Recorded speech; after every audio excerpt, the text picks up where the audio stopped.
Welcome to Supply Chain Management. Now I know most of you have spent your childhood evenings dreaming of taking your first supply chain management course. But for those handful of you who might not know what supply chain management is, let me provide you a brief explanation. Let's take a simple product, like a bottle of water. Clean water, a plastic bottle, a plastic cap, and a label. Buying them at the store or vending machine might cost you about $1.50. How much of that do you think is profit? Nope. Wrong.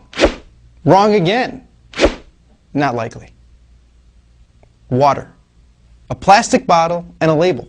That couldn't cost more than 50 cents. And if you buy them in bulk, how could each bottle not give you at least $1 in profit? Seriously. If you think you can make $1 per bottle, you should drop out of college right now and get into the bottled water business. You see, this right here illustrates one of the most common consumer misconceptions. Product cost is not equal to material cost. And in business, you don't have the luxury of thinking only as a consumer. You need to think like a business executive, or better yet, an entrepreneur. So, in order to figure out where all that profit went, we need to imagine what it took for that bottle of water to get into your hands. First, you need to negotiate the purchase of the empty bottles and caps. Those bottles will be much easier to transport if they're in boxes. We'll need to shrink wrap those bottles so they don't fall out of the box. We can move a whole lot of boxes quickly if they're all put on pallets. In order to move the pallets, you'll need a forklift, which means you'll need a forklift driver. That forklift will then take the pallet and put it into a truck, which will require a truck, driver, fuel, and insurance. Also, you'll need a label for that bottle of water. Therefore, you need to design the label, print the label, and get the label shipped to the plant. Another truck, driver, more fuel, and insurance. Our water bottling plant won't be free, and neither will the energy it uses. In our bottling plant, we'll have employees and bottling machines, and let's not forget the day-to-day items like light bulbs, garbage bags, machine parts, janitorial supplies, toilet paper, and anything else that will be used at the plant by the employees. Oh yeah, and we'll also need access to the drinking water. Machines will then purify the water. Other machines will bottle the water and affix the labels to the bottles.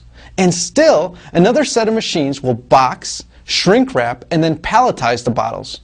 In order to move those pallets, which means we'll need another forklift driver. That forklift will then take the pallets and put them into trucks headed to the distribution centers. And, as we've seen, those trucks will require drivers, fuel, and insurance. Those distribution centers will also require employees, forklifts, and energy. From the distribution center, they'll head out to retail stores on still another truck, which will require a driver, fuel, and insurance. That store will need employees to unload the truck, stock the bottles of water on the shelf or refrigerator. If you have a refrigerator, you'll of course need energy. If we want to secure our stock, we may get a security guard or a security system. And of course, the store will likely get insurance. Also, imagine the costs associated with returning and replacing bottles that are damaged. Oh, and for some reason, even bottles of water. Means you'll need a staffed call center to answer the customer's questions about your bottle of water. Wow! All those materials, boxes, people, machines, buildings, energy, fuel, and vehicles, they cost money. Those things weren't free, and they probably weren't used efficiently, and it's likely that several bottles didn't survive the journey to the consumer. Oh, and by the way, the employees at the water company, you know, the ones that work in finance, accounting, marketing, human resources, and IT, they want a paycheck too.